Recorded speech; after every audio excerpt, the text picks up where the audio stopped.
রেশমি রুমাল, ভারতবর্ষের মুসলমানদের লড়াই, স্বাধীনতার ইতিহাস, সেখানে আজকে ইসলামপন্থীদেরকে স্বাধীনতার বিপক্ষের শক্তি বানিয়েছে।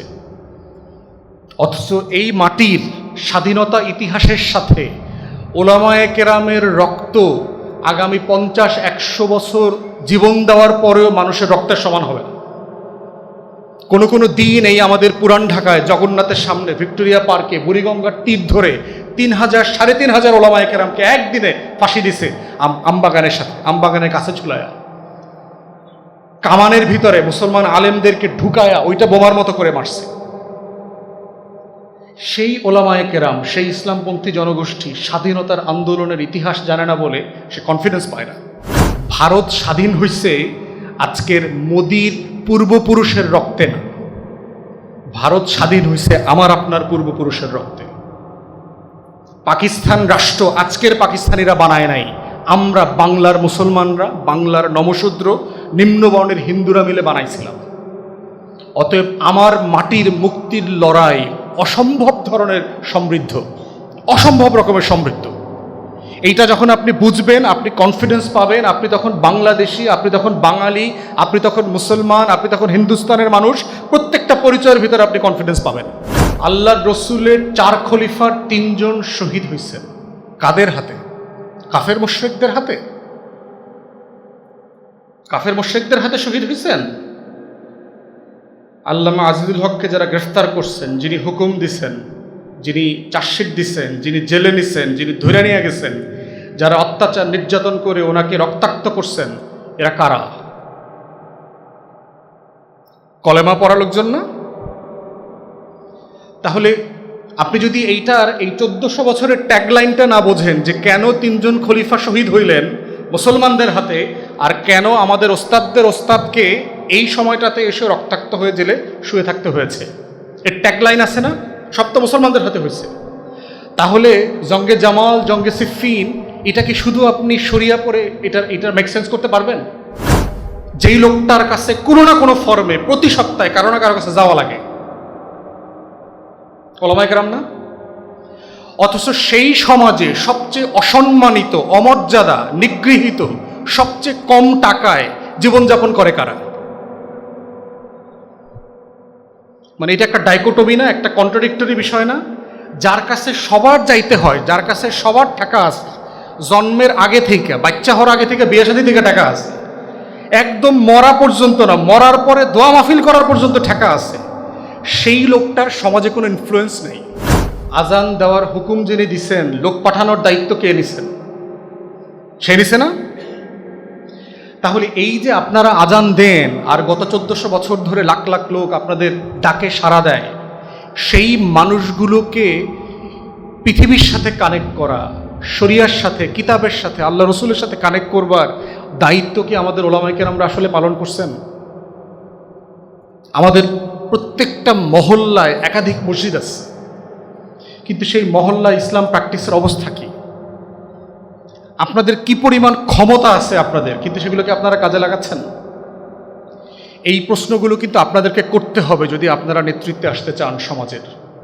কথায় কথায় দ্বিমত করলেই ফতোয়ার ভাষায় কথা বলা, এইটা ইলমের বৈশিষ্ট্য না। ওলামায়ে কেরামরা ক্লাসিক্যাল আমলে এটা করেন নাই। বাহাসের পর বাহাস হয়েছে ওলামায়ে বড় বড় ফকিহদের মধ্যে, কিন্তু একজন যখন আরেকজনের মহল্লায় গেছেন, ওই মহল্লায় নামাজ ওই ইমামের মানে মাযহাব মোতাবেক পড়ে আসেন নাই? ইমাম শাফি যখন ইমাম আবু হানিফার কবর জিয়ারত করতে গেছে, কবরে বসে 2 রাকাত নামাজ পড়ে আসছে না? ইবনে সিনার ব্যাপারে ওলামায়ে কেরামদের অনেক ভিন্ন মত আছে, কিন্তু ইবনে সিনা কি চিকিৎসা শাস্ত্রের জনক না? আপনি তাকে ফালাই দিবেন? আপনি তাকে নিবেন না? তাহলে এই যে জায়গাগুলো আছে, ইবনে খালদুন, আজকে দেখেন আমরা যারা ওয়েস্টার্ন ওয়ার্ল্ডে লেখাপড়া করেছি, ইবনে খালদুনকে চেনে না আপনি পশ্চিমা বিশ্বে এমন করে স্কলার খুঁজে পাবেন না। 2 জন মুসলিম স্কলারকে পুরো পশ্চিম খুব ভালোভাবে লেখাপড়া করে, তার ভিতর একটা হচ্ছে ইবনে খালদুন। মুসলমানদের ভিতরে দেখেন যে কি একটা হীনমন্যতা আছে, সে একসাথে বাঙালি এবং একসাথে মুসলমান হইতে পারবে কিনা? হইতে যদি পারে, কোনটা আগে? সে কি আগে বাঙালি না আগে মুসলমান? ইতিহাস থেকে আমাকে বিচ্ছিন্ন করে আমি বাঙালি না আমি মুসলমান যদি দুইটা হই তাহলে কোনটা আগে, এই ধরনের একটা মানে অকওয়ার্ড কোশ্চেনের ফাঁদে ফেলে আমাদেরকে একটা বিচ্ছিন্ন জীবনযাপন করতে দিচ্ছে। তারপরে সেলিব্রেশন, সমস্যা কোথায়? উদযাপনে সমস্যা কোথায়? উদযাপনে তো কোনো সমস্যা নাই। মুআমালাত, মাকাসিদের শরিয়া পড়েছেন না আপনারা? শারীর উসুলের ফিকের প্রিন্সিপাল কি, উসুল কি? আপনি ইবাদা এন্ড মুআমালা, এইটা তো মুআমালার মধ্যে, তাই না? একটা সোশ্যাল উদু আরাফ, এগুলো কি সোশ্যাল ইস্যু না? পাবলিক লাইফের উসুল কি? সব কিছু হালাল, যদি না আল্লাহ তাআলা তার রসুল কোনো কিছু হারাম করে গিয়ে থাকে, তাই না? উসুল তো এইটা। তাহলে এই উদযাপন করা যাবে না কেন? খালি আমার যারে ভালো লাগে, যারে দেখতে আমার মতো নামাজ পড়ে, আস্তিক, এই অল্প অল্প মুসলমান, অল্প অল্প ইসলামপন্থী, হেরে আনতে হইব না। আপনি যাকে অপছন্দ করেন, যার মতের সাথে আপনি একমত না, তাকেও আপনি শুনবেন, তার বক্তব্য বোঝার চেষ্টা করবেন। তখন আপনি কাউন্টার আর্গুমেন্ট প্রিপেয়ার করতে পারবেন লেখা পড়ে। যদি ওইটা না করেন তাহলে নলেজগুলো কিন্তু একপাক্ষিক হয়ে যাবে। আমাদের যে রিচুয়ালিস্টিক পুরো দিন, ধর্মটাকে আমরা দাড়ি, টুপি, জুব্বা, পাগড়ি, কিছু ফ্রেমের ভিতরে, নামাজ পড়ে কিনা, না পড়ে না, মাসলা মাসাইল জানে কিনা, এই হুজুরের মুরিদ কিনা, ওই মাদ্রাসায় পড়ছে কিনা, এই ফ্রেমে বেঁধে ফেলেছি। ফর গডস সেক, আল্লাহর ওয়াস্তে, দিন অনেক বড় একটা ব্যাপার। চ্যানেলটি সাবস্ক্রাইব করে আমাদের সঙ্গেই থাকুন। উলামায়ে কেরাম উপস্থিতি, আসসালামু আলাইকুম। গত কয়েকদিন আগে ওস্তাদ মামুন ভাইয়ের সাথে একটা মিটিংয়ে আমরা কথা বলছিলাম যে তরুণ তালিবুল ইলম যারা আছেন আপনারা, তাদেরকে কিভাবে বাংলাদেশের রাজনীতি, ইতিহাস এগুলোর সাথে কানেক্ট করা যায়। এবং উনি তখন কথা প্রসঙ্গে বললেন যে আমার মাদ্রাসায় আমি এরকম একটা ডিপার্টমেন্ট খুলছি যেটা নিয়ে আমরা কাজ করছি এবং আপনাকে একদিন যেতে হবে। আমি বললাম যে অফকোর্স অবশ্যই যাব, কারণ আমি ইয়াংদেরকে নিয়ে কাজ করি এবং আমি চেষ্টা করি প্রায়োরিটাইজ করবার জন্য যে কোনো ধরনের ইয়াং, সেটা ঢাকা বিশ্ববিদ্যালয়, রাজশাহী, যে কোনো ছাত্র সংগঠন এবং ইয়াং ওলামায়ে কেরাম যারা আছেন, তাদের যে কোনো দাওয়াতে আমি থাকার চেষ্টা করি, কথা বলার চেষ্টা করি আর কি। তো এটা অবশ্যই একটা ব্রিলিয়ান্ট ইনিশিয়েটিভ। এবং আমি এর আগেও ওস্তাদ মুসা আল হাফিজ ভাই আছেন, ওনার কয়েকটা প্রোগ্রামে আমি গিয়েছি এবং মুসা ভাইকেও আমি একই কথা বলছি যে আপনারা যারা তরুণ ওলামায়ে কেরামদেরকে তৈরি করছেন, আপনাদের এটা একটা ঐতিহাসিক দায়িত্ব। এবং জুলাই গণ অভ্যুত্থান আমাদেরকে এই স্পেসটা করে দিয়েছে। আমি ইতিহাসের ছাত্র না, ইতিহাস নিয়ে আমার কোনো সিরিয়াস লেখাপড়া নাই, এটা আমি শুরুতে বলে দিচ্ছি আর কি। সিরিয়াস লেখাপড়া আছে কাদের? এই যে ওসমান ভাইদের আছে। এর আগে যে দুজন মেহমান কথা বলেছেন, মান্নান ভাই উনি নিজে হয়তো ভদ্রতার কারণে বলেন নাই, ওনার বাংলাদেশের আমাদের এই মুসলমানদের, বঙ্গীয় মুসলমানদের ইতিহাস নিয়ে ওনার 3-4টা ভালো বই আছে। বঙ্গভঙ্গ থেকে বাংলাদেশ, তারপরে হচ্ছে মুসলিম জাতিসত্তার ইতিহাস, তারপরে শাহ ওলিউল্লাহ, জালালউদ্দিন আফগানি, ওনাদেরকে নিয়ে লেখালেখি করেছেন। মাহমুদ ভাই জেলে থাকা অবস্থায় এবং তারপরে ওনার যে পিএইচডি করেছেন, উনি কিন্তু বাংলার মুসলমানদের উপরে পিএইচডি করেছেন। ওনার পিএইচডির যে থিসিস, ওটা তো ইংলিশে লেখা, the political struggle of the Muslim Bengal, the unfinished battle of faith. আমি জানি না যেটার বাংলা হয়েছে কিনা, আপনারা দেখতে পারেন আর কি, মাহমুদ ভাইয়ের হিস্ট্রি। তো আমার মনে হয় যে আজকে তো একটা ইন্ট্রোতে এসছেন সবাই, ডিপার্টমেন্ট যারা চালাচ্ছেন তাদেরকে অনুরোধ করব যে এই লেখকদেরকেই আপনারা যদি টিচার হিসাবে কয়েকটা সেশনে নিয়ে আসতে পারেন, তাহলে দেখা গেল যে মান্নান ভাই ওনার বই নিয়ে সিরিজ আলোচনা করলো এবং আরও কিছু বই উনি লিখছেন। এবং ওনাকে আমি বহু বছর থেকে চিনি, তো ওনাকে আমি প্রায় বকাঝকা করতাম যে অন্য মানুষের টাকা গুনতে গুনতে আপনার তো ইলম শেষ হয়ে যেতেছে। তো এবং প্রচুর সময় নষ্ট, এটা উনিও স্বীকার করেন। তারপর রুটি রুজির জন্য তো কিছু একটা করা আর কি। আর মাহমুদ ভাই ওনার সময়টা কাজে লাগিয়েছে। তো আমরা হিস্ট্রিতে গুরুত্বপূর্ণ কোনো দেখেন, আপনারা তো নিজেরা দিনই চর্চাটা বেশি করেন, কোরআনে দেখেন। আমি বিভিন্ন কিতাব পড়েছি বিভিন্ন ওস্তাদের কাছে, এটা আউট অফ মাই কিউরিয়াসিটি। মাকাসাদের শরিয়ার উপরে কোর্স করেছি ওস্তাদ আওদার কাছে। তো আমার এক ওস্তাদ ছিল শায়খ মাকদাসি, ওনার একটা লম্বা নামটা ভুলে যাই, মানে সিরিয়ান অরিজিন। তো ওনার কাছে হচ্ছে হিস্ট্রির উপরে বেশ কিছুদিন পড়েছি আর কি। তো ওস্তাদ মাকদাসি বললেন একদিন যে কোরআনের যদি মোটা দাগে 3টা ভাগ করা যায়, কোরআনে মোটা দাগে একটা হচ্ছে তাওহীদ, রিসালাত, আখিরাত, পরকাল, এই যে শারঈ বিষয়গুলো আমাদেরকে কন্টিনিউয়াসলি রিপিটেডলি মনে করিয়ে দেওয়া হয়। দ্বিতীয়ত হচ্ছে হুকুম, শরিয়া, ফিকহ, যে আমরা কোন জায়গা থেকে কি করব কি করব না, এটার যে হুদুদ ঠিক করা হচ্ছে যে তার উপরে ভিত্তি করে সেইটার ব্যাপারে, এবং এটা খুব ছোট অংশ। হুকুমের ব্যাপারে আয়াত আপনার কয়েকশো হইতে পারে, খুব বেশি হবে না, খুব সামান্য। থার্ড বড় চ্যাপ্টারটা হচ্ছে কিসসা, কাসাসুল আম্বিয়া। দেখবেন ওমর রাদিয়াল্লাহু তাআলা আনহু একদিন আল্লাহ রাসূলুল্লাহ সাল্লাল্লাহু আলাইহি ওয়াসাল্লামকে এসে বলছেন না যে কোরআন পড়ে তো মাঝে মধ্যে মনে হয় যে এটা মুসা আলাইহিস সালামের উপরে নাজিল হয়েছে, কারণ এত বেশি বনি ইসরায়েলের আলাপ করা হয়েছে সেখানে। তাহলে সেই জায়গাতে দেখেন এর ভিতরেই হচ্ছে কোরআনের এই মেথোডোলজিক্যাল যে ডেসক্রিপশন এবং এই যে রিপিটেডলি আপনাকে কিসসা মনে করিয়ে দেওয়া হচ্ছে, এটাই প্রমাণ করছে যে হিস্ট্রিটা কত গুরুত্বপূর্ণ, ইতিহাস কত গুরুত্বপূর্ণ। আল্লাহ তাআলা কত শুরু থেকে শুরু করছেন দেখেন। ফেরেশতাদেরকে বলতেছে যে আমি একটা নতুন প্রাণী তৈরি করতে চাই, বনি আদম নামে একটা কিছু তৈরি করতে চাই। আল্লাহ বলতেছেন না ফেরেশতাদেরকে, সূরা বাকারা থেকে শুরু করে প্রচুর বিভিন্ন জায়গাতে আসছে। প্রয়োজন ছিল কেন? আল্লাহ তাআলা কি কারো কাছে ঠেকায় পড়ছে যে আমার ইট সাপ্লাই দিতে হবে, বাড়ি বালু সাপ্লাই দিতে হইব, মাটি আনতে হইব, তো অমুক কন্ট্রাক্টরে ফোন দেই, বিল্ডিং করতে হইলো এরকম প্রচুর খদ্দের লাগে না? তো আল্লাহ তাআলা মানুষ সৃষ্টি করবে, তার কি কোনো কিছুর প্রয়োজন ছিল কিনা যে এরে কওয়া দরকার, অমুকে তো মাতব্বর, জমি তো আরেকজন মালিক, এখানে মামলা চলতেছে, এই মাদ্রাসা বাড়াবো কেমনে? দরকার ছিল না? দরকার ছিল? দরকার ছিল না। অনেক কিছু এখানে ওলামায়ে কেরামরা যখন ফিকহ, আল্লামা ইউসুফ আল কারাদাউইর লেখা যদি পড়েন, ওখানে দেখবেন জুরিসপ্রুডেন্সের আলোচনাতে উনি বলছেন যে এটা কেন করতে হয়েছে। একটা হচ্ছে যে মানুষকে শেখানো, কনসালটেশন, সুরার ব্যাপারে।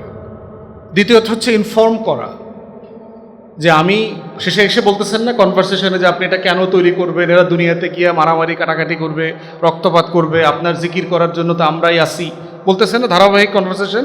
শেষে এসে আল্লাহ তাআলা বলছেন আমি যেটা জানি সেটা তোমরা জানো না। তাহলে এই প্রসেসের মধ্য দিয়ে আমাদেরকে শেখানো হচ্ছে যে এই প্রসেসটা কীভাবে শুরু করতে হবে। গুরুত্বপূর্ণ আর একটা বিষয় হচ্ছে আমরা আসলে জানতাম কিভাবে, এই শুরুটা কিভাবে হয়েছে। যদি আল্লাহ তাআলা এখানে না বলে দিতেন, আমরা কোথায় ছিলাম? আদম আলাইহিস সালাম ওনার বিবি হুদুদ সীমা লঙ্ঘন করলেন, বলা আছে কোরআনে, আল্লাহ তাআলা বলছেন। এটা আমরা জানতাম কিভাবে যদি আল্লাহ তাআলা না বলতেন?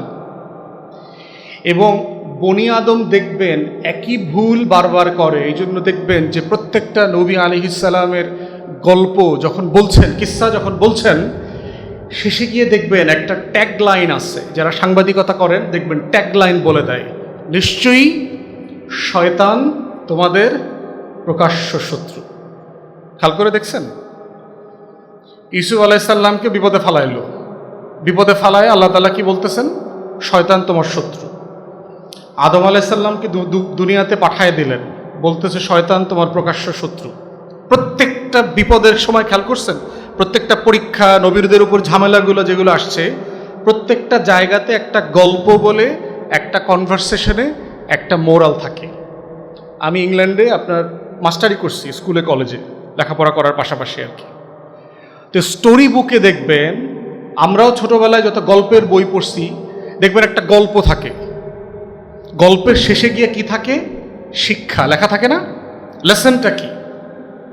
তাহলে দেখবেন এই যে কিস্সাগুলো বলতেছে, এই কিস্সাগুলো বলবার মধ্য দিয়ে আল্লাহ তাআলা আমাদেরকে বলছেন যে তোমার আসলে কার থেকে সাবধান থাকতে হবে, তোমার আসলে কাকে চিনতে হবে, তোমার আসলে কার কায়দা কানুনগুলো বুঝতে হবে, তুমি তোমার যে শত্রু সে আসলে অনেক শক্তিশালী কিনা। বারবার শত্রু শত্রু শত্রু বলছেন, তো ভাবখানা এরকম না যে আল্লাহ, এটা দেখি খালি শত্রুই ভরা, ডাইনে শত্রু বামে শত্রু। ইবলিস যেভাবে আল্লাহর সাথে চুক্তি কইরা শয়তানি করতে নামছে, সে আল্লাহর কাছ থেকে অনেক ক্ষমতা নিয়ে গেছে না? শিরায় শিরায় হাঁটবো, যা খুশি তাই করতে পারবো, এখানে ঢুকতে পারবো, এখানে ঢুকতে পারবো, ওয়াসওয়াসা দিতে পারবো, মানে চুক্তি কইরা শয়তানির চুক্তি আল্লাহর কাছ থেকে ক্ষমতা নিয়ে আসছে। এখন দেখা মনে হইতেছে তো অনেক পাওয়ারফুল। তো এই শত্রু নিয়ে আমি এই দুনিয়াতে কেমনে বাঁচব? তা আল্লাহ তাআলা বলতেছেন সূরা ইউসুফে, বলছেন না ইন্না কানা কাইদা শাইতান দাইফা। শয়তানের কূটকৌশলগুলো মনে হয়, অ্যাপারেন্টলি মনে হয় কি অনেক শক্তিশালী, কিন্তু আল্লাহ তাআলা বলতেছেন খুব দুর্বল। এই দুর্বলটা আসলে কখন দুর্বল এবং কখন শক্তিশালী, এইটা বোঝার জায়গাটা হইল হিস্ট্রি। আপনি যখন আদম আলাইসাল্লামকে কিভাবে বিভ্রান্ত করেছে, আপনি যখন ইব্রাহিম আলাইসাল্লামকে কিভাবে বিপদে ফেলছে, ইউসুফ আলাইসাল্লামের সাথে কিভাবে প্রতারণা করছে, এই প্রত্যেকটা ঘটনার সাথে যখন আপনি নিজের জীবন, সমাজ এইটাকে মিলায়া পড়তে পারবেন, তখন বুঝবেন যে আসলে শয়তান কখন শক্তিশালী এবং দুর্বল। এবং আপনি দেখেন প্রত্যেকটা ঘটনা, আমি হিসাব করে দেখেছি যে এত নবী, আল্লাহ রাসূল সাল্লাল্লাহু আলাইহি হাদিসে বলছে 1 লাখ 2 লাখ 24,000, আমরা তো জানি না, কিন্তু অ্যাটলিস্ট 25 জনের নাম জানি, তাই না? অ্যাটলিস্ট 25 জনের নাম জানি, তাহলে বাকিদের নাম বলা হইল না, তাদের ঘটনা বলা হইল না, ওয়াই? এইখানে উলামায়ে কেরাম, তারিখ ফিল ইসলাম নিয়ে যারা লেখাপড়া করেছেন এবং উস্তাদরা আছেন, তারা বলছেন যে এই 25 জনের জীবনের বাইরে মানুষের জীবনে বড় কোনো ঘটনা ঘটবে না যেটা তার জানা দরকার। তাহলে আল্লাহ তাআলা আমাদেরকে দুনিয়ায় পাঠাইছেন কি অস্ত্র ছাড়া শত্রুর মোকাবেলা করতে? অস্ত্র দিয়ে পাঠাইছেন। সেই অস্ত্রটার নাম হইল ইতিহাস। যে আপনি প্রত্যেক নবীর সাথে শয়তানের ঘটনা ঘটে যাওয়া যে ঘটনাগুলো আছে, এইটা যখন আপনি বুঝবেন এবং আপনার জীবনকাল বিবেচনা করে আপনি এটার সাথে তাল মিলাইতে পারবেন, তখন বুঝবেন যে আসলে শয়তান শক্তিশালী না। কিন্তু যিনি পারবে না তিনি তসলিমা নাসরিন হয়ে যাবে। পরিষ্কার না? যিনি পারবে না তিনি সালমান রুশদি হয়ে যাবে, কারণ তার মোহর পড়ে যাবে চোখে, কানে, কলবে। বলছে না আল্লাহ তাআলা যে ওদের চোখ আছে দেখে না, কান আছে শোনে না, কলব আছে বোঝে না। উলাইকা কাল আনআম বাল হুম আদাল। শুধু পশু বলে নাই, চতুষ্পদ পশু বলে নাই, তার থেকেও খারাপ বস। অথচ এই মানুষ কি আল্লাহ তাআলা সূরা 3-এ বলছে না, আহসানি তাকওয়িম, সর্বোচ্চ সুন্দর করে in every aspects of life, তার ফিজিক্যাল বিউটি, তার মেন্টাল ক্যাপাসিটি, তার স্পিরিচুয়াল অ্যাবিলিটি, সবগুলোকে সামনে রেখে সে সবচেয়ে বেস্ট অফ ক্রিয়েশন। সেই বেস্ট অফ ক্রিয়েশনটিকে আল্লাহ বলছেন যদি এই শর্ত পূরণ করতে সে ব্যর্থ হয়, তাহলে সে হচ্ছে চতুষ্পদ জন্তুর থেকেও খারাপ। তাহলে এই শর্তটা বুঝবেন কিভাবে, মানবেন কিভাবে, পালন করবেন কিভাবে, এই পুরোটা হচ্ছে ইতিহাসের দায়, যে আপনি নবীদেরকে বুঝতে পারছেন কিনা, নবীদের ঘটনাগুলো বুঝতে পারছেন কিনা। এবং আমি হিসাব করে দেখেছি যে আমাদের জীবনে, মানুষের জীবনে মেজর যত সংকট আছে, তার প্রত্যেকটা সংকটের রেলেভেন্ট ঘটনা, এক্সাম্পল আল্লাহ তাআলা কোরআনে আমাদের সাথে বলে দিয়েছেন। এর বাইরে আপনি ব্যক্তিগত বলেন, লেনদেন বলেন, আর্থিক বলেন, পারিবারিক সমস্যা, সংকট যাই আছে, আপনি দেখবেন প্রত্যেকটা জায়গাতে লেসন আছে। এই জন্য আল্লাহ তাআলা বলছেন তোমরা কি চিন্তা করো না, তাদাব্বুরের কথা বারবার বলছে না, তোমরা কি ভাবো না, তোমরা কি তোমাদের আকলটা খাটাও না? আল্লাহ বলছে না, বারবার বলছে আকলটা কি খাটাও না। এখন ইতিহাসের কোন জায়গা দিয়ে আকলটা খাটানো শুরু করবেন, এইটার জন্য হচ্ছে আপনার ট্রেনিং দরকার, এটার জন্য হচ্ছে এই ডিপার্টমেন্ট, লেখাপড়া, ওস্তাদরা হেল্প করবেন আপনাকে এই জায়গাটা ধরে দেওয়ার। স্যাডলি আমাদের এই সাবকন্টিনেন্টে লেখাপড়ার অনেকগুলো সমস্যা আছে, এবং এখন প্রায় বলা হয় যে এখন লেখাপড়ার মান খারাপ হয়ে গেছে, এটা হয়েছে সেইটা হয়েছে। ইনফ্যাক্ট আমাদের লেখাপড়ার মান কখনোই খুব বেশি ভালো ছিল না। এইটা শুধু এই জেনারেশন অটো পাস করতেছে, জিপিএ 5, এইটা সেইটা, ব্যাপারটা এরকম না। আমাদের জেনারেশনে লেখাপড়া বলতে কিছু ছিল না, এবং মাদ্রাসার অবস্থাও কিন্তু একই রকম। আমাকে মনে আছে আরবের এক শেখ, আপনারা দেখবেন যে বাংলাদেশে হেফজ কম্পিটিশনে সারা দুনিয়াতে বাংলাদেশ কিন্তু খুব ভালো করে, খেয়াল করেছেন? মিশর থেকে পুরস্কার নিয়ে আসে, তেহরান থেকে পুরস্কার নিয়ে আসে, কায়রো থেকে পুরস্কার নিয়ে আসে, আপনার সৌদি আরব থেকে পুরস্কার নিয়ে আসে। তাহলে এই লেভেলের আলেম তৈরি হয় না কেন? একজন শেখ আমাকে বলছেন যে আমি কাতারে একটা কম্পিটিশনে ছিলাম, বাংলাদেশের হাফেজ ফার্স্ট হয়েছে। আমি তাকে কনগ্রাচুলেট করবার জন্য আরবিতে কথা বললাম, তুমি কেমন আছো, তুমি অনেক ভালো করছো। সে আমার দিকে তাকায় আসছে, একটা সেন্টেন্স বলতে পারে নাই। কিন্তু আপনি পুরো কোরআনটা মুখস্থ করছেন, অসাধারণ তেলাওয়াত করছেন, যাদের এটা মাতৃভাষা তারাও আপনার কাছে হেরে গেছে, কিন্তু আপনার ট্র্যাজেডিটা হচ্ছে যে আপনি এটা কিছুই বুঝেন নাই। এখন দেখেন, মাহজুরার কথা বলছেন না আল্লাহ তাআলা, কোরআনের কথা বলছেন না আল্লাহ তাআলা কোরআনে, যে এই কোরআন কিয়ামতের দিন এই আমার উম্মতের বিরুদ্ধে মামলা করবে না, বলছে না? কি মামলার চার্জশিটটা কি? মাহজুরা, যে this people left the Quran redundant. এখন ইমাম নাওয়ী এই মাহজুরার ব্যাখ্যা করছেন যে 5 স্টেজেস অফ মাহজুরা। মানেটা কি? মাহজুরা যেমন ধরেন, ফার্স্ট স্টেজ হচ্ছে যে আপনি এটা পড়তেই শিখলেন না, আপনি এটা কোনোদিন পড়ার চেষ্টাও করলেন, পড়া শিখলেন, পড়াটা সহি না। দ্বিতীয় স্টেজ হচ্ছে আপনি পড়তে শিখলেন কিন্তু বুঝলেন না, বুঝতে শিখলেন আমল করলেন না, আমল করতে শিখলেন কায়েম করলেন না, কায়েম করা শিখলেন এইটাকে দায়েম রাখার জন্য দাওয়াতি কাজ করছেন না। এই যে স্টেজ আফটার স্টেজের যে মাহজুরার কথা বলা হয়েছে, এর কোন চার্জশিটের কোন মামলা থেকে আপনি বুকে হাত দিয়ে বলতে পারবেন যে আমার বিরুদ্ধে এই চার্জশিট দেওয়া হবে না? তাহলে এখন প্রশ্ন হচ্ছে যে এই মাহজুরা বোঝার জন্য আপনাকে তো জঙ্গে জামাল বুঝতে হবে, জঙ্গে সিফিন বুঝতে হবে। কি সমস্যা হইল? আল্লাহর রসুলের 4 খলিফার 3 জন শহীদ হয়েছেন। কাদের হাতে? কাফের মুশরিকদের হাতে। কাফের মুশরিকদের হাতে শহীদ হয়েছেন। আল্লামা আজিজুল হককে যারা গ্রেফতার করছেন, যিনি হুকুম দিছেন, যিনি চার্জশিট দিছেন, যিনি জেলে নিছেন, যিনি ধরে নিয়ে গেছেন, যারা অত্যাচার নির্যাতন করে ওনাকে রক্তাক্ত করছেন, এরা কারা? কলেমা পড়া লোকজন না? তাহলে আপনি যদি এই 1400 বছরের ট্যাগলাইনটা না বোঝেন যে কেন 3 জন খলিফা শহীদ হইলেন মুসলমানদের হাতে, আর কেন আমাদের ওস্তাদদের ওস্তাদকে এই সময়টাতে এসে রক্তাক্ত হয়ে জেলে শুয়ে থাকতে হয়েছে, এর ট্যাগলাইন আছে না? সব তো মুসলমানদের হাতে হয়েছে। তাহলে জঙ্গে জামাল, জঙ্গে সিফিন, এটা কি শুধু আপনি শরিয়া পড়ে এটার মেক সেন্স করতে পারবেন? আহকামুস সুলতানিয়া যদি শেষ করেও ফেলেন পুরোটা পইরাও, তারপরে আপনি এটার ব্যাখ্যা বের করতে পারবেন না। এটার জন্য হচ্ছে ক্ষমতা, পাওয়ার, রাষ্ট্র কাঠামো, এই পুরো জিনিস, এটার জন্য আপনাকে দাউদ আলাইহিস সালাম বুঝতে হবে, সুলাইমান আলাইহিস সালাম বুঝতে হবে, রানী বিলকিসের সাথে তার কথার কনভারসেশন, পাওয়ারের ক্ষমতার জায়গাটা বুঝতে হবে যে কি হয়েছে।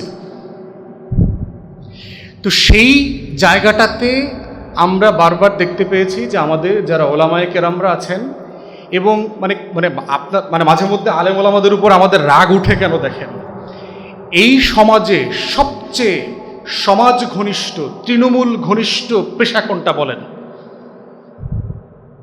যেই লোকটার কাছে কোনো না কোনো ফর্মে প্রতি সপ্তাহে কারো না কারো কাছে যাওয়া লাগে,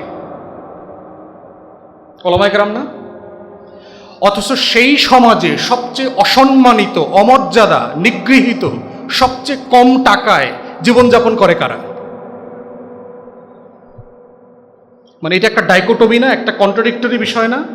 যার কাছে সবার যাইতে হয়, যার কাছে সবার টাকা আছে, জন্মের আগে থেকে, বাচ্চা হওয়ার আগে থেকে, বিয়ে শাদী থেকে টাকা আছে, একদম মরা পর্যন্ত না, মরার পরে দোয়া মাহফিল করার পর্যন্ত টাকা আছে, সেই লোকটার সমাজে কোনো ইনফ্লুয়েন্স নেই। চেয়ারম্যান মেম্বার ঠিক করে দেয় হুজুরের কত, বকশিস কত হইব। তাহলে সংকটটা কোথায়? এরকম তো ছিল না এক সময়।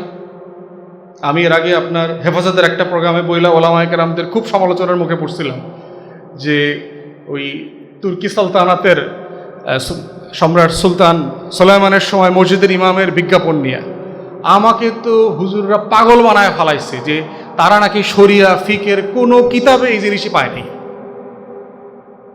অথচ এইরকম ইমাম আমি নিজে দেখছি, বর্তমান জমানায় দেখছি, যারা ট্যাঙ্ক চালাইতে পারে। অথচ আমাদের ওলামায়ে কেরামরা মুরতাদ পর্যন্ত বলে ফেলছে আমাদের যে আমি নাকি কোনো দলিল টলিল ছাড়া কোথায় কোন তুর্কিতে এই ঘটনা ঘটছে। ভাই, তুর্কি ভাষা জানে কয়জন আলেম আছে? বাংলাদেশের ওলামায়ে কেরামদের রেফারেন্স পয়েন্ট কত দূর? উর্দু ফার্সি পর্যন্ত না, তুর্কি ভাষার আলেম জানা কজন লোক আছে? অথচ আমার দেখা আরবির পরে সবচেয়ে বেশি সমৃদ্ধ ইসলামী সাহিত্য হচ্ছে তুর্কি ভাষায়। আমরা ইংলিশ ট্রান্সলেশন পড়ছি প্রচুর, বাইরে পাওয়া যায়, টার্কিশ স্কলারদের লেখা, ইংলিশ ট্রান্সলেটেড, হিউজ। তাহলে এই যে সূত্রটা ভেঙে গেল ক্ষমতা কাঠামোটা না বোঝার কারণে, যে আপনি সাডেনলি মনে করতেছেন যে আমি তো এই কিতাব পড়ছি, ওই কিতাব পড়ছি, এটার মধ্যে নাই। তো নাই মানে সমস্যা কি কিতাবে নাই, না আপনি জানেন না? কোনো না কোনো কিতাবে তো আছে, কোথাও না কোথাও তো এটা আসছে। আমি ইংলিশ টেক্সট বুকে রেফারেন্স দিয়ে পাঠাইছি, বলে না এগুলো অ্যাকসেপ্টেবল হবে না, আপনি আরবি কোনো কিতাবের নাম বলেন। আরে ভাই, এটা আরবি কিতাবে আসবে কোত্থেকে? এটা জিনিসটা ওসমানিয়া খেলাফতের জিনিস, এটা থাকলে তুর্কি ভাষায় থাকবে, ইংরেজি ভাষায় থাকবে। এখন আমি তো আর আরবি পড়ি নাই। তো এই যে বিষয়ে না মেনে নেওয়ার জায়গা, যে ওলামায়ে কেরামদের মানে কি পরিমাণ ক্ষমতা নিয়ে আপনারা ঘুমান দেখেন। মুসলিম দেশে মাইকে একজন লোক বলতেছে নামাজের সময় হয়েছে, নামাজ পড়তে আসো।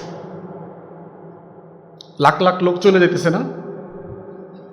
টাকা দেন মুসল্লিদেরকে, আপনারা যে ডাকেন মাইকে, এই নামাজের সময় হয়েছে আসো, টাকা দিচ্ছেন কোনোদিন মুসল্লিদেরকে এটা আসার জন্য?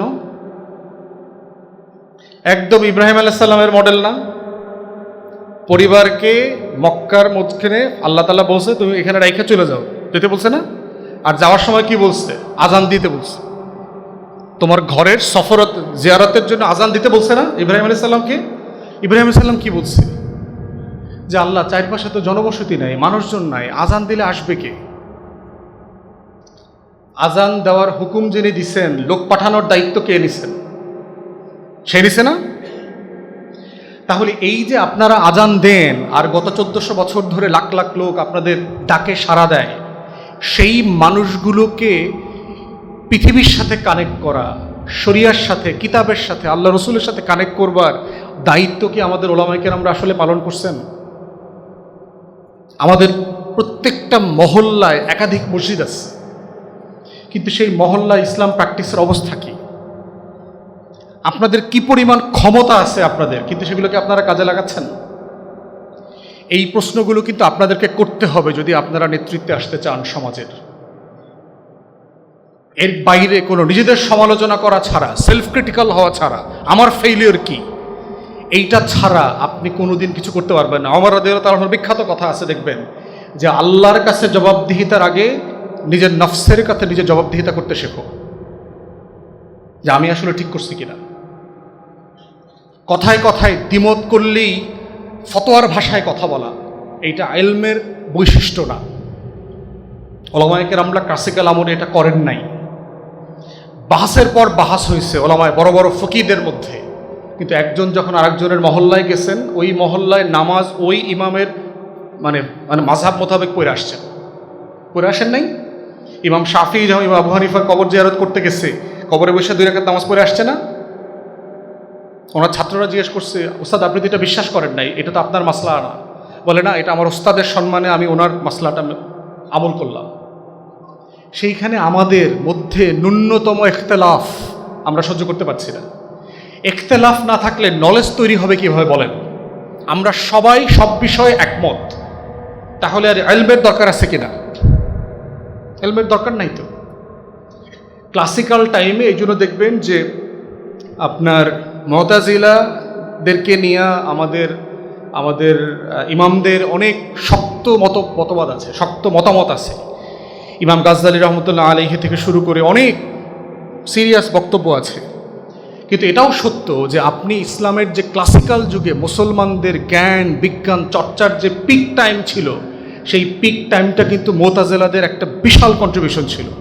ওই আমলের আপনি বাগদাদের যে বাইতুল হিকমার এই যে নলেজ ইনোভেশনের সেন্টার তৈরি হয়েছিল, সেখানে এই মুতাজিলা উলামায়ে কেরামদের হিউজ কন্ট্রিবিউশন আছে। আপনি শুধুমাত্র একটা ফিকি জায়গা থেকে তার টোটাল কন্ট্রিবিউশন ফেলে দিবেন? ইবনে সিনার ব্যাপারে উলামায়ে কেরামদের অনেক ভিন্ন মত আছে, কিন্তু ইবনে সিনা কি চিকিৎসা শাস্ত্রের জনক না? আপনি তাকে ফালাই দিবেন? আপনি তাকে নিবেন না? তাহলে এই যে জায়গাগুলো আছে, ইবনে খালদুন, আজকে দেখেন আমরা যারা ওয়েস্টার্ন ওয়ার্ল্ডে লেখাপড়া করেছি, ইবনে খালদুনকে চেনে না আপনি পশ্চিমা বিশ্বে এমন করে স্কলার খুঁজে পাবেন না। 2 জন মুসলিম স্কলারকে পুরো পশ্চিম খুব ভালোভাবে লেখাপড়া করে, তার ভিতর একটা হচ্ছে ইবনে খালদুন। সোশিওলজি বলেন, হিস্ট্রি বলেন, পলিটিক্যাল সায়েন্স বলেন, প্রত্যেকটা জিনিসে তার যে আল মুকাদ্দেমা, ঐতিহাসিক মনোলগ, আমরা তো এটা শুধু এপিলগটা পড়ছি, তার যে ইন্ট্রোডাকশন, তো সেই বিশাল বই যে জগৎ, সেটা আমাদের মধ্যে আমরা আমরা আমরা খুঁজে পাচ্ছি না, আমরা পারতেছি না নিতে। তো এই যে ওলামায়ে কেরামদের যে লেখাপড়ার জায়গাটা, যে শুধুমাত্র কিছু ফিক্সড জিনিসের মধ্যে থেকে আপনি যদি মনে করেন যে আপনি ষড়যন্ত্রের কবলে পড়ছেন, আমাদের মুসলমানদের কিছু বদভ্যাস আছে দেখবেন, খালি ইহুদি খ্রিস্টানের ষড়যন্ত্রের গল্প বলে। হ্যাঁ, সে আমার বিরুদ্ধে ষড়যন্ত্র করতেছে, সে ভাই সে আপনার বিরুদ্ধে ষড়যন্ত্র করার কথা এটা কি নতুন জানলেন, না আপনার মালিক আপনার আগেই কইছিল? ইহুদি নাসারা মোশরেকরা যে আপনার বিরুদ্ধে ষড়যন্ত্র করবে, এটা কি 2026 সালের বক্তব্য, না এটা আপনার মালিক বানানোর সময় বলে দিচ্ছে?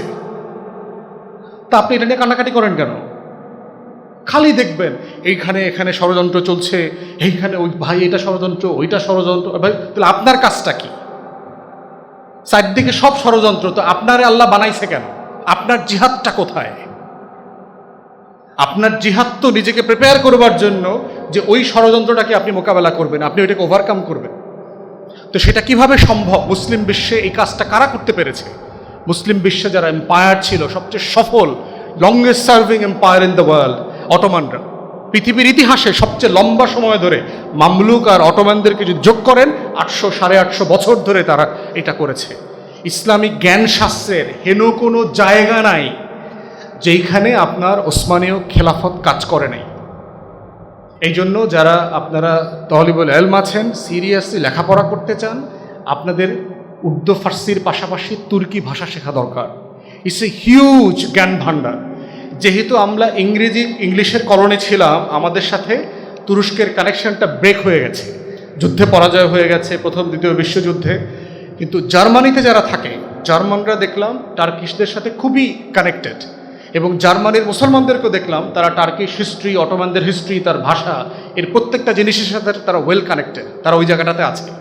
তাই শুধুমাত্র দামাস্কাসে, সৌদি আরবে, মক্কা, মদিনা, রিয়াদ, উম্মুল কোরা আর কায়রোতে পড়তে গেলে হবে না, ইয়েতেও আরবি এবং ইসলামের ইতিহাস পড়তে যাইতে হবে আপনার তুরস্কে, যদি আপনি কম্পারেটিভ হিস্ট্রি জানেন। তা না হলে ওই নলেজ ভাণ্ডার, 800 বছরের ইসলামের যে নলেজ ভাণ্ডার থেকে আপনি বঞ্চিত হবেন। প্রত্যেকটা জায়গায় যেতে হবে এবং ওপেন মাইন্ড নিয়ে যাওয়া দরকার। সে মোতাজিলাতে, শিয়া, সুন্নি, ভাই আপনারটা তো আপনি জানেন, আপনি কি করবেন করবেন না। আমরা শিয়াদের সাথে মিশছি, আমরা তো নামাজ আমাদের মতোই পড়ছি, আমরা তো পাথর সামনে নিয়ে নামাজ পড়ি নাই তো। আমরা কাফের মুশরিকের সাথে থাকছি, কাফের মুশরিক হয়ে যাইনি তো। সো দিন শেষে এই কনফিডেন্সটা শুধুমাত্র আপনার বিল্ড হবে যদি আপনি আপনার লিটারেচার, আপনার ইতিহাসের সাথে আপনি কানেক্টেড থাকতে পারেন। এখন দেখেন বাংলায় সংকটটা কোথায়। কালবৈশাখী গেল কয়দিন আগে, ইতিহাসের আলাপ। মুসলমানদের ভিতরে দেখেন যে কি একটা হীনমন্যতা আছে, সে একসাথে বাঙালি এবং একসাথে মুসলমান হইতে পারবে কিনা। হইতে যদি পারে, কোনটা আগে? সে কি আগে বাঙালি না আগে মুসলমান? ভাই কোথায় লেখা? আপনি দিন তারিখ আছে কিনা যে আপনি কবে থেকে বাঙালি আর কবে থেকে মুসলমান? দিন তারিখ আছে? আমরা তো মুসলমানের ঘরে জন্মাইছি।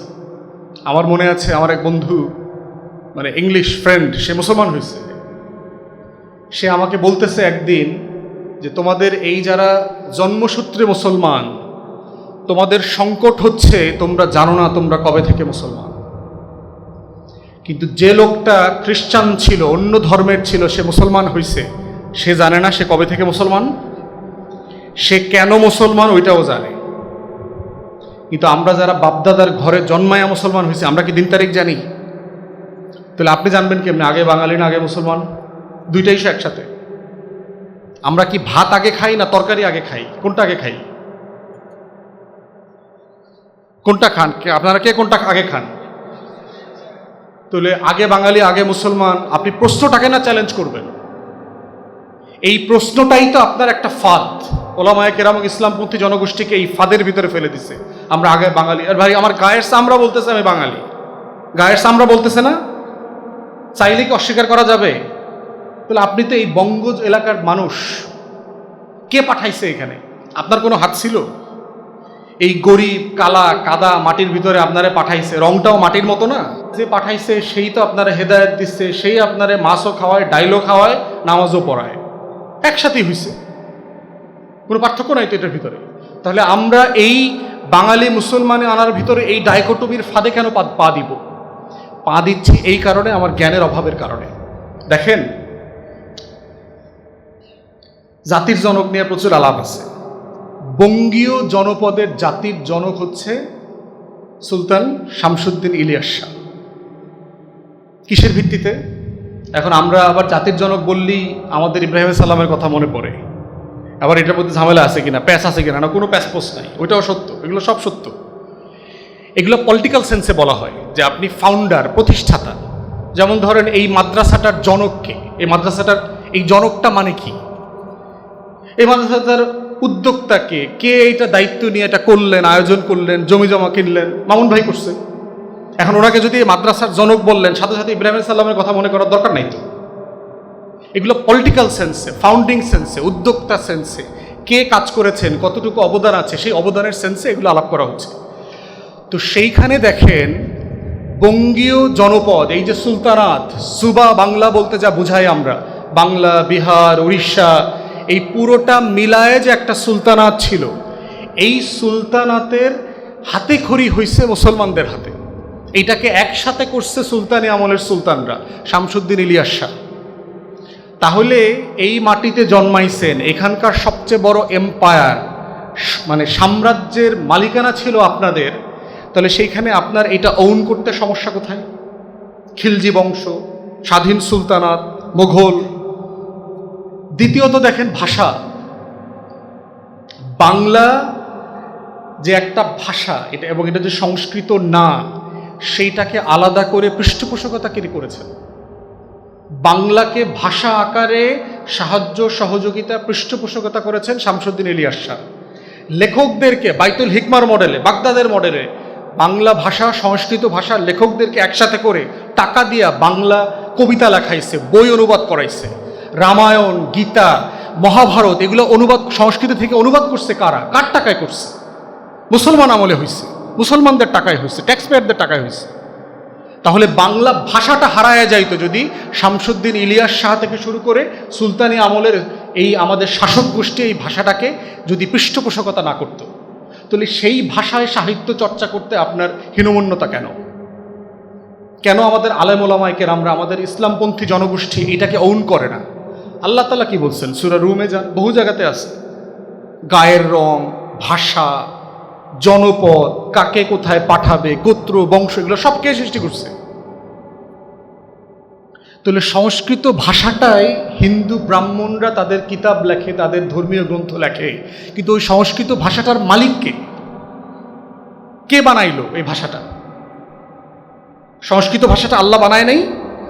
না আপনি মনে করতেছেন খালি আরবি, উর্দু, ফার্সিটা আল্লাহ বানাইছে, ওগুলো অন্যদেরকে দিয়ে দিছিল, হ্যাঁ নিজেরা নিজেরা লেখা লেখা ঠিক করছে, এরকম ব্যাপারটা? আমার তো সব ভাষা আপনার।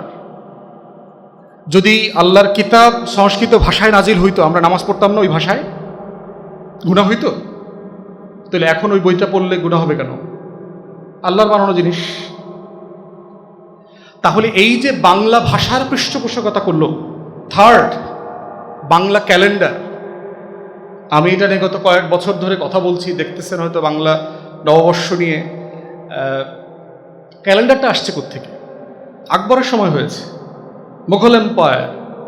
মোটা দাগে তো একটা মুসলিম এম্পায়ার ছিল তো, 500 বছর, 550 বছর। সেই এম্পায়ার আমল হয়েছে। আমির একজন পার্সিয়ান, ইরানি, সেন্ট্রাল এশিয়ান অরিজিন, আমির ফতেউল্লাহ সিরাজিকে অ্যাস্ট্রোফিজিসিস্ট, তাকে দায়িত্ব দিয়েছে ক্যালেন্ডার ঠিক করবার জন্য, কারণ হিজরি ছিল। এখন হিজরিতে তো আপনার রাত আগে আসে, সূর্যের চন্দ্রের ভিত্তিতে চলতে হয়। তাহলে আপনি ধান লাগাবেন কখন, বৃষ্টি কখন হয়, মাটি কখন শুকনা, কখন কর্দমাক্ত, ফসল কখন তুলবেন, তার কোনো হিসাবের সাথে কি চাঁদের কোনো সম্পর্ক আছে? তাহলে কৃষির সাথে চাঁদের সম্পর্ক না থাকার কারণে আপনি করটা দিবেন কিভাবে, ট্যাক্সেশন হবে কিভাবে? Simple equation. রাজা বাদশাকে তো টাকা লাগবে, তো তাকে তো মুদ্রা আহরণ করতে হবে না প্রজাদের কাছ থেকে? তাহলে চাঁদে থাকলে আপনি যেটা হচ্ছে ধর্মীয়ভাবে ঠিক আছেন, কিন্তু ট্যাক্সেশন আসবে করতে হবে, টাকা আসবে কোত্থেকে? তখন আমির ফতেউল্লাহ সিরাজিকে বললেন সম্রাট আকবর যে তুমি এইটাকে হিজরিকে ধরে এইটা একটা সোলার ক্যালেন্ডার, মানে সূর্যকে দেখে একটা ক্যালেন্ডার ঠিক করে দাও। ঠিক এক্স্যাক্টলি সম্রাট আকবর যে বছর সিংহাসনে উঠছেন ওই বছরের যে হিজরি সালটা ছিল সেই সালটাকে ধরে এখন পর্যন্ত বাংলার এই কাউন্টিংটা চলতেছে। তাহলে বাংলার এই সালটা কোত্থেকে আসলো? মুসলমানদের অবদান না? এই ফতেউল্লাহ সিরাজির নামে কিন্তু ফতুল্লাহ হয়েছে। আপনারা ফতুল্লাহ চেনেন না? ফতুল্লাহর ওইখানে এই আমির ফতেউল্লাহ সিরাজির কবর আছে, ওনার বানানো একটা মসজিদ আছে ওইখানে। তাহলে এত হিস্ট্রি থাকার পরেও বাংলা ভাষা, বাংলার সংস্কৃতি, বাংলার শাল নিয়ে ইসলামপন্থী মুসলমানদের হীনমন্যতার জায়গাটা কোথায়? কারণ সে সিম্পলি ইতিহাস জানে না, আর কোনো কারণ নাই। ইতিহাস থেকে আমাকে বিচ্ছিন্ন করে আমি বাঙালি না আমি মুসলমান যদি দুইটা হই তাহলে কোনটা আগে, এই ধরনের একটা অকওয়ার্ড কোশ্চেনের ফাঁদে ফেলে আমাদেরকে একটা বিচ্ছিন্ন জীবনযাপন করতে দিচ্ছে। তারপরে সেলিব্রেশন, সমস্যা কোথায়? উদযাপনে সমস্যা কোথায়? উদযাপনে তো কোনো সমস্যা নাই। মুআমালাত, মাকাসিদের শরিয়া পড়েছেন না আপনারা? শরীর উসুলের ফিকের প্রিন্সিপাল কি? উসুল কি? আপনি ইবাদা এন্ড মুআমালা, এইটা তো মুআমালার মধ্যে, তাই না? একটা সোশ্যাল উদু আরাফ, এগুলো কি সোশ্যাল ইস্যু না? পাবলিক লাইফ, পাবলিক লাইফের উসুল কি? সব কিছু হালাল যদি না আল্লাহ তাআলা তার রসুল কোনো কিছু হারাম করে গিয়ে থাকে, তাই না? উসুল তো এইটা। তাহলে এই উদযাপন করা যাবে না কেন? উদযাপন কি দিয়ে করবেন সেইটা হলো আপনার প্রশ্ন, আপনার আয়োজন। আপনি এই আয়োজনটা আপনার মতো করছেন না? যদি এই আয়োজনটা উদিচি ছায়ানটে হইতো, এটার ফরম্যাটটা ডিফারেন্ট হইতো না? তাহলে উদযাপনে তো দোষ নাই। আপনি কি দিয়ে উদযাপন করছেন সেটা হলো গুরুত্বপূর্ণ। এবং সারা দুনিয়াতেই সোশ্যালি কালচারালি এই উদযাপনগুলো আছে। একটা মানুষ সারাদিন কোরআন তেলাওয়াত করবে না, সারাদিন নাশিদ শুনবে না, হামদ নাচ শুনবে না। তার একটু বিনোদন আছে, সে একটু ঘুরতে যাবে, একটু রেস্টুরেন্টে খাবে, একটু গান শুনবে। তাকে এই স্পেসটা যদি আপনি শরীয়তের সীমার মধ্যে না দেন, সে শরীয়তের বাইরে যাবে, ঠেকাইতে পারবেন না। একদম কমন সেন্স বিষয়। আপনি তাকে আনন্দ ফুর্তি করতে দিতে হবে। বাচ্চারা খেলবে, এটা বয়সের বাস্তবতা। আপনি খেলতে দিবেন না, সে অন্য কিছু করবে, গুনার কাজ করবে। তাই আমরা বোধ করছি যে ইতিহাসটা কেন গুরুত্বপূর্ণ। ইতিহাসের কানেকশন না থাকলে যেটা হবে, আপনি কোরআনও ভালো বুঝবেন না, কারণ আপনি নবীদের হিস্ট্রির সাথে আপনি কানেক্ট করতে পারছেন না। আপনি আপনার শত্রু, সবচেয়ে বড় শত্রু শয়তানকে চিনতে পারবেন না, প্রতি পদে পদে যে আপনাকে ধোঁকায় ফেলার চেষ্টা করছে। ঠিক একইভাবে জাতীয় শত্রু মিত্র চিনবেন না, যে আপনার রাষ্ট্র, আপনার কাওমের সবচেয়ে বড় শত্রু কারা। এবং এর প্রত্যেকটা ঐতিহাসিক ধারাবাহিকতা আমাদের হিস্ট্রিতে আছে, আপনি শুধু পড়লেই জানতে পারবেন। এবং এই যে কলোনিয়াল জায়গা থেকে, এই যে দেখেন, আমরা বাংলাদেশে থাকলে জানতাম না। প্রিজনার্স অফ মাল্টার বন্দিশালা পড়েছেন? রেশমি রুমাল, ভারতবর্ষের মুসলমানদের লড়াই, স্বাধীনতার ইতিহাস, সেখানে আজকে ইসলামপন্থীদেরকে স্বাধীনতার বিপক্ষের শক্তি বানিয়েছে। অথচ এই মাটির স্বাধীনতা ইতিহাসের সাথে ওলামায়ে কেরামের রক্ত আগামী 50-100 বছর জীবন দেওয়ার পরেও মানুষের রক্তের সমান হবে না। কোনো দিন এই আমাদের পুরান ঢাকায় জগন্নাথের সামনে ভিক্টোরিয়া পার্কে বুড়িগঙ্গার তীর ধরে 3,000-3,500 ওলামায়ে কেরামকে একদিনে ফাঁসি দিছে আমবাগানের কাছে ঝুলায়া। কামানের ভিতরে মুসলমান আলেমদেরকে ঢুকায়া ওইটা বোমার মতো করে মারছে। সেই ওলামায়ে কেরাম, সেই ইসলামপন্থী জনগোষ্ঠী স্বাধীনতার আন্দোলনের ইতিহাস জানে না বলে সে কনফিডেন্স পায় না। আমরা কারা? দিল্লিতে গেলে যারা ঘুরতে যাবেন, দেওবন্দে পড়েন অনেকে, ওখানে দেখবেন ইন্ডিয়া গেট আসছে, স্বাধীনতার গেট আসছে। সে দিল্লি গেইটে 93,000 শহীদের, ব্রিটিশ বিরোধী আন্দোলনের শহীদের নামের তালিকা আছে। তার ভিতরে 63,000-64,000 হলো মুসলমান। ভারত স্বাধীন হয়েছে আজকের মোদির পূর্বপুরুষের রক্তে না, ভারত স্বাধীন হয়েছে আমার আপনার পূর্বপুরুষের রক্তে। পাকিস্তান রাষ্ট্র আজকের পাকিস্তানিরা বানায় নাই, আমরা বাংলার মুসলমানরা, বাংলার নমশূদ্র, নিম্নবর্ণের হিন্দুরা মিলে বানাইছিলাম। অতএব আমার মাটির মুক্তির লড়াই অসম্ভব ধরনের সমৃদ্ধ, অসম্ভব রকমের সমৃদ্ধ। এইটা যখন আপনি বুঝবেন, আপনি কনফিডেন্স পাবেন, আপনি তখন বাংলাদেশি, আপনি তখন বাঙালি, আপনি তখন মুসলমান, আপনি তখন হিন্দুস্তানের মানুষ, প্রত্যেকটা পরিচয়ের ভিতরে আপনি কনফিডেন্স পাবেন, কোনটার ভিতরে সমস্যা নাই। কোনোটার সাথে শরীয়তের কোনো ইখতিলাফ নাই। ইখতিলাফ হবে মূর্খের সাথে যদি মিশে যান। ইখতিলাফের একদম গোড়ার কথা হচ্ছে ইগনোরেন্স, মূর্খতা। এছাড়া কোনো ইখতিলাফ নাই। পৃথিবীর সমৃদ্ধ ইতিহাস হচ্ছে আমাদের মতের অমিল থাকবে, এটাই ইতিহাস। শরীয়তের সীমানার ভিতরে সব ইখতিলাফ জায়েজ। আল ইত্তেহাদ মা আল ইখতিলাফ। সেই জন্য আমি ওস্তাদকে ধন্যবাদ জানাচ্ছি, শুকরিয়া আদায় করছি যে এরকম উদ্যোগ আপনারা নিয়েছেন, এবং এই উদ্যোগটা প্রত্যেকটা দিনই প্রতিষ্ঠানে, মাদ্রাসা নেওয়া দরকার। পক্ষে বিপক্ষের সবাইকে শিক্ষক হিসাবে আনবেন দয়া করে, যারা এই ডিপার্টমেন্টটা চালাচ্ছেন। আপনি যার সাথে একমত না তাকেও দাওয়াত দেবেন, তার কথাটা বোঝা দরকার আপনার। তার প্রসেসের চিন্তার প্রসেসটা কি। খালি আমার যারে ভালো লাগে, যারে দেখতে আমার মতো নামাজ পড়ে, আস্তিক, এই অল্প অল্প মুসলমান, অল্প অল্প ইসলামপন্থী হেরে আনতে হইব না। আপনি যাকে অপছন্দ করেন, যার মতের সাথে আপনি একমত না, তাকেও আপনি শুনবেন, তার বক্তব্য বোঝার চেষ্টা করবেন। তখন আপনি কাউন্টার আর্গুমেন্ট প্রিপেয়ার করতে পারবেন লেখা পড়ে। যদি ওইটা না করেন তাহলে নলেজগুলো কিন্তু একপাক্ষিক হয়ে যাবে। পশ্চিমারা কেন সিভিলাইজেশন তৈরি করেছে? সব দেশের, সব মতের, পক্ষের বিপক্ষের সবাইকে তারা বিশ্ববিদ্যালয় অ্যাকোমোডেট করে, জ্ঞান চর্চার প্রস্তুতির ভিতরে অ্যাকোমোডেট করে। তাই আমরা যারা বিভাগ চালাচ্ছেন, আমরা বলবো নারী, পুরুষ, আস্তিক, নাস্তিক, ইতিহাসবিদ, এই ক্রাইটেরিয়াতে যারা পড়বে তাদের সবাইকে আনবেন, এনে তাদের কথা শোনেন, বক্তব্য বোঝেন, একমত হন, দ্বিমত করেন, প্রশ্ন করেন, ক্রিটিক্যালি চিন্তা করেন। এই প্রসেসের মধ্য দিয়ে ইনশাআল্লাহ আমাদের ইতিহাস বলছে যে আমাদের মুসলিম বিশ্বের ইতিহাসের ভিতরে এই সমৃদ্ধ ইখতিলাফের মধ্য দিয়ে নতুন নতুন জ্ঞান বিজ্ঞানের চর্চার জন্ম দিয়েছে মুসলমানরা। এই কারণেই পেরেছে বাগদাদ, এই কারণে পেরেছে দামাস্কাস, এই কারণে পেরেছে। এই কারণেই বুখারা, ইস্পাহান জ্ঞানের সমৃদ্ধ শহরে পরিণত হয়েছিল। কায়রো এই কারণে বিশ্বের সমৃদ্ধ জ্ঞানের শহরে পরিণত হয়েছিল, কারণ তারা ইখতিলাফকে, ডিফারেন্স অফ ওপিনিয়নকে অ্যাকসেপ্ট করেছিল। সারা পৃথিবীর মানুষ, আপনি ইস্পাহানে দেখবেন যে বড় বড় মুসলিম স্কলারদের সাথে একসাথে ইহুদি, খ্রিস্টান সবাই একই ইউনিভার্সিটিতে বসে লেখাপড়া করেছে। একটা সময় ছিল যখন আরব বিশ্বের ইউনিভার্সিটিগুলো ছিল হচ্ছে আমরা আজকে যেভাবে ইউরোপ আমেরিকায় যাই পড়তে, প্রেস্টিজ, নলেজের ভান্ডার ছিল। ইউরোপ পশ্চিমের দেশগুলো রাজা বাচ্চাদের ছেলেমেয়েদেরকে লেখাপড়া করতে একসময় গ্রানাডা পাঠাইতো, কর্ডোবা, আল আন্দালুসিয়াতে পাঠাইতো, বাগদাদে পাঠাইতো, দামাস্কাসে পাঠাইতো, কায়রোতে পাঠাইতো, বোখারা, ইস্পাহানে পাঠাইতো। লেখা শর্ত আছে, মেয়ে বিয়ে দেওয়ার শর্ত এরকম। ইটালির এবং ইউরোপের রাজা বাচ্চাদের মেয়ে বিয়ে দিলে কেমন ছেলে চাই, কেমন পাত্র চাই বলা দেওয়া ছিল। বাগদাদে লেখাপড়া করেছে কিনা, আন্দালুসিয়া থেকে ডিগ্রি আসছে কিনা। সেই সেই সেই মুসলমান কোথায় আমাদের? আমাদের যে রিচুয়ালিস্টিক পুরো দিন, ধর্মটাকে আমরা দাড়ি, টুপি, জুব্বা, পাগড়ি, কিছু ফ্রেমের ভিতরে, নামাজ পড়ে কিনা, না পড়ে না, মাসলা মাসাইল জানে কিনা, এই হুজুরের মুরিদ কিনা, ওই মাদ্রাসায় পড়ছে কিনা, এই ফ্রেমে বেঁধে ফেলেছি। ফর গডস সেক, আল্লাহর ওয়াস্তে, দিন অনেক বড় একটা ব্যাপার, পৃথিবীর সমান একটা বিষয়। এবং পরকালের, এই যে দেখেন বারবার পরকালের ব্যাপারে বলেছে, তো দুনিয়ার জিনিস না তো। আপনি এটা ভাববেন কিভাবে? এত ছোট মন নিয়ে কি আখেরাত বোঝা সম্ভব? এটা তো একটা মেটাফিজিক্যাল সায়েন্স। এত ন্যারো, স্থূল বুদ্ধি দিয়ে আপনি কোনোদিন কবরের জগৎ, রুহের জগৎ, আখেরাত কল্পনাই করতে পারবেন না। নামাজ পড়তে পারবেন না ভালোভাবে। আল্লাহ রাসূল কি বলছেন?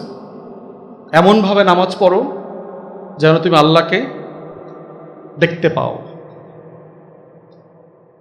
মানে এটার জন্য আপনার কি পরিমাণ ক্যাপাসিটি থাকতে হবে বুঝতে পারছেন? হিউজ। আল্লাহ তাআলা আমাদের সবাইকে তৌফিক দেখ। আমি যা বলছি আমাকে যেন আমল করার তৌফিক দেয়। আমি যা ভুল করেছি এটার দায় আমার, আমি আল্লাহর কাছে ক্ষমা চাই। যদি এর ভিতরে কিছু কল্যাণ থাকে আল্লাহ তাআলা যেন বারাকা দেয়। সবাইকে আসসালামু আলাইকুম।